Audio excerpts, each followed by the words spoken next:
ക്കുന്ന നിന്റെ മനസ്സിന്റെ ഉള്ളിലേക്ക് ആവശ്യമില്ലാത്ത ചിന്ത തരുന്നത് നിന്റെ കൂട്ടുകാരിയാ. അവളുടെ കൂടെ നടക്കല്ലേ, അവളെ നിന്നെ നശിപ്പിക്കും പൊന്നുപോലെ. അവസാനം നിന്റെ ജീവിതം തുലഞ്ഞു കഴിയുമ്പോൾ അവൾ സന്തോഷിക്കുകയാണ്. അതുകൊണ്ട് എന്റെ പ്രിയപ്പെട്ട ചെറുപ്പക്കാരോട് പറയുകയാ, പൊന്നുമോനെ, പടച്ചവരെ മറക്കല്ലേ, അല്ലാഹനെ മറന്നുകൊണ്ട് ജീവിക്കല്ലേ, പടച്ചവരെ ധിക്കരിച്ചുകൊണ്ട് ജീവിക്കല്ലേ. എത്രയെത്ര കാഴ്ച കാണുന്നവരാണ് രാത്രിയിൽ. എന്റെ പ്രിയപ്പെട്ടവരെ, 18 വയസ്സുള്ള പ്ലസ് 2 പഠിക്കുന്ന പൊന്നുമോൾ, കൂട്ടുകാരൻ തന്റെ കാമുകൻ വാങ്ങിക്കൊടുത്ത ഉറക്ക ഗുളിക 2 പ്രാവശ്യം അറ്റാക്ക് വന്ന വാപ്പയ്ക്ക് കലക്കി കൊടുത്തിട്ട് കാമുകനെ വീടിനകത്തേക്ക് വിളിച്ചു കയറ്റുകയല്ലേ. എത്രയെത്ര സംഭവങ്ങൾ കണ്ടവരാ എന്റെ പ്രിയപ്പെട്ട ചെറുപ്പക്കാരാ. അന്യ വീട്ടിൽ പോയി അന്യ പെണ്ണിനെ വ്യഭിചരിച്ചിട്ട് വരുന്ന വഴിയിലാണ് പാണ്ടിലോറിയുടെ അടിയിൽ കിടന്ന് നീയങ്ങ് ചത്തുപോകുന്നതെങ്കില് പൊന്നുമോനെ, സ്വർഗം കിട്ടുമോ ചെറുപ്പക്കാരാ? ഇൽമിന്റെ മജ്‌ലിസുകളിലേക്ക് ഈ വാത് കേൾക്കാൻ എത്രയോ ചെറുപ്പക്കാര് വന്നിട്ടുണ്ട്. ഇന്നത്തെ രാത്രി നീ മരിച്ചാ നിനക്ക് ശഹീദിന്റെ കൂലിയാ. ഇവിടുന്ന് മടങ്ങിപ്പോകുന്ന വഴിയില് നിനക്ക് എന്തെങ്കിലും പറ്റിപ്പോയിട്ട് പൊന്നുമോനെ മരിച്ചാ സ്വർഗത്തിലാടാ. പക്ഷേ വ്യഭിചരിച്ചിട്ട് മടങ്ങി വരുമ്പോ, കള്ളുകുടിച്ചിട്ട് മടങ്ങി വരുമ്പോ, ഗാനമേള കണ്ടിട്ട് മടങ്ങി വരുമ്പോ, മഗ്‌രിബ് മിശായും ഖളാആക്കിയിട്ട് ഫുട്ബോൾ കളി കണ്ടിട്ട് തിരിച്ചു വരുന്ന വഴിയിലാണ് വണ്ടിയുടെ അടിയിൽ കിടന്ന് ചതഞ്ഞെരിഞ്ഞ് മരിക്കുന്നതെങ്കിൽ പൊന്നുമോരെ, സ്വർഗം നിനക്ക് കിട്ടുമോ? എന്റെ പ്രിയപ്പെട്ട പെങ്ങളോട് ചോദിക്കട്ടെ, എന്റെ പൊന്നുമോളെ, അന്യ പുരുഷന്റെ കൂടെ കെട്ടിപ്പിടിച്ച് കിടക്കുന്ന സമയത്താ മലക്കുൽ മൗത്ത് അസ്റായീൽ അലൈഹിസ്സലാം കടന്നു വരുന്നതെങ്കിൽ, കാമുകന്റെ കൂടെ ബൈക്കിന്റെ പുറകിൽ സഞ്ചരിക്കുമ്പോഴാ നട റോഡിൽ കിടന്ന് നീ അങ്ങ് ചത്തുപോകുന്നതെങ്കിൽ നിന്റെ വാപ്പ നിനക്ക് ദുആ ചെയ്യുമോ? നിന്റെ ഉമ്മ നിനക്ക് ദുആ ചെയ്യുമോ? നിന്റെ കൂടപ്പിറപ്പ് ദുആ ചെയ്യുമോ? ആലോചിക്ക ചെറുപ്പക്കാരാ. കൊല്ലം ജില്ലയിൽ വയത് കടിഞ്ഞിട്ട് അവസാനം ഇറങ്ങുമ്പോ എന്റെ സ്റ്റേജിലേക്ക് ഒരു ചെറുപ്പക്കാർ 3 മുത്തഅല്ലിമീങ്ങളായ മക്കള് കടന്നു വരികയാ. 3 മുത്തഅല്ലിമീങ്ങളായ മക്കള് കടന്നു വരികയാ. അവസാനം ചെറുപ്പക്കാരൻ ഇറങ്ങുമ്പോ എന്നെ കെട്ടിപ്പിടിച്ചിട്ട് പറയുന്നു, ഉസ്താദ്, എനിക്ക് വേണ്ടി ദുആ ചെയ്യണേ, എനിക്കും പ്രവാചകനാകണം. പുഞ്ചിരിക്കുന്ന മുഖത്തോടെ കെട്ടിപ്പിടിച്ച് സലാം പറഞ്ഞിട്ട് ഇറങ്ങിയതാ.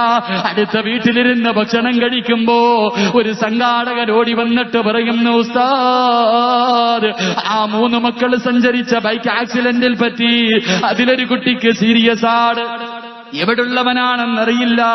ഭക്ഷണം കഴിച്ചുകൊണ്ടിരുന്ന ഞാനുണ്ടല്ലോ, ചാടി എഴുന്നേറ്റ് കൈ കഴുകിയിട്ടോടുകയാണ്.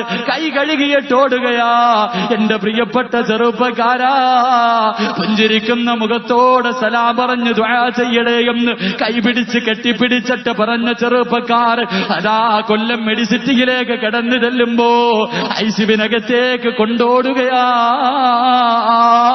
ആ പൊന്നുമകന്റെ ശരീരം കൊണ്ടുപോവുകയാ. രാത്രി 3 മണി വരെ.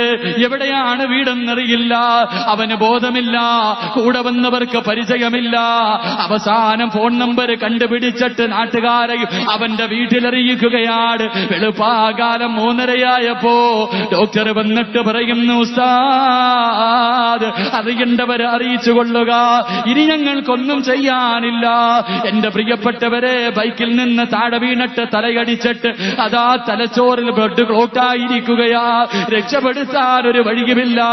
വെളുപ്പാകാലത്ത് വാഴ കഴിഞ്ഞ ഞാൻ വീട്ടിൽ പോകാതെ 4 മണി സമയത്ത് ഐസിബിന്റെ ആംബുലൻസ് വിളിച്ച് തിരുവനന്തപുരം മെഡിക്കൽ കോളേജിലേക്ക് യാത്രയാക്കുകയാ.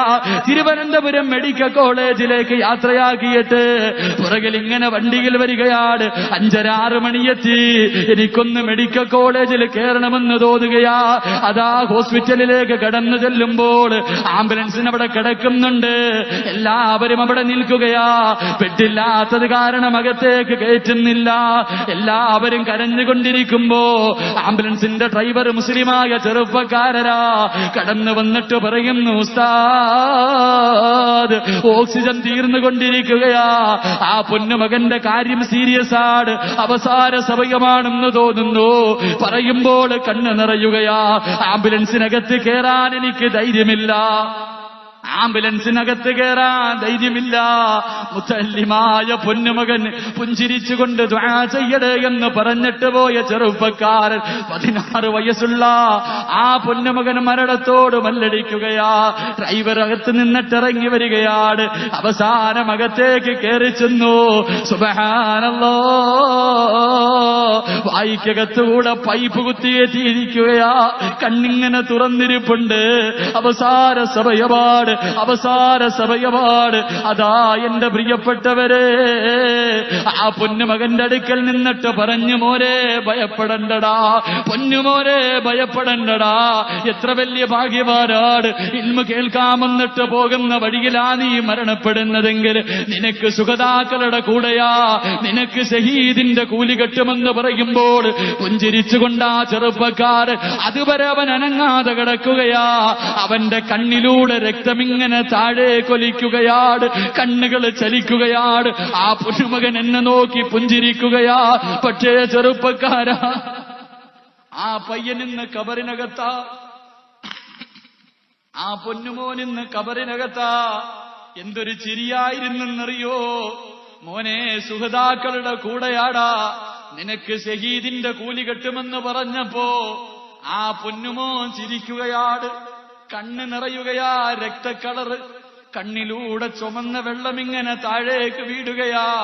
നോക്കി നിൽക്കാൻ എനിക്ക് കഴിഞ്ഞില്ല. ആംബുലൻസിനകത്ത് നിന്നിറങ്ങിപ്പോവുകയാ. എന്റെ പ്രിയപ്പെട്ട ചെറുപ്പക്കാരാ, നിനക്കിതിനുള്ള ഭാഗ്യം കിട്ടുമോ? നിന്നെ കൊണ്ടിതുപോലെ നടക്കാൻ കഴിയുമോ? കാരണം നിന്റെ കൂട്ടുകാരൻ വൃത്തികെട്ടവനല്ലേ.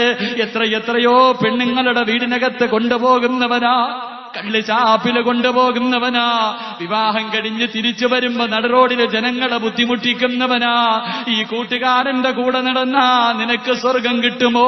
എന്റെ പ്രിയപ്പെട്ട പെങ്ങളെ, ഇസ്ലാമിന്റെ വസ്ത്രമായ ഫർദയും ധരിച്ച് എത്രയോ വൃത്തികേടുകൾ കാണിക്കുന്നവരാ. സിനിമയ്ക്ക് പോലും പോകുമ്പോൾ മഫ്തയും കുത്തികെട്ട് കടന്നു പോകുന്ന എത്രയോ മുസ്ലിം പെണ്ണുണ്ട്. കാമുകന്റെ കൂടെ അമുസ്ലിമായ ചെറുപ്പക്കാരന്റെ കൂടെ ബൈക്കിന്റെ പുറകില് കെട്ടിപ്പിടിച്ച് നടക്കുന്ന എത്രയോ പെണ്ണുങ്ങള്. അതാ മഫ്തയാ ധരിച്ചിരിക്കുന്നത്. പൊന്നുമോളെ, എന്തിനാ അഹങ്കരിക്കുന്നത്?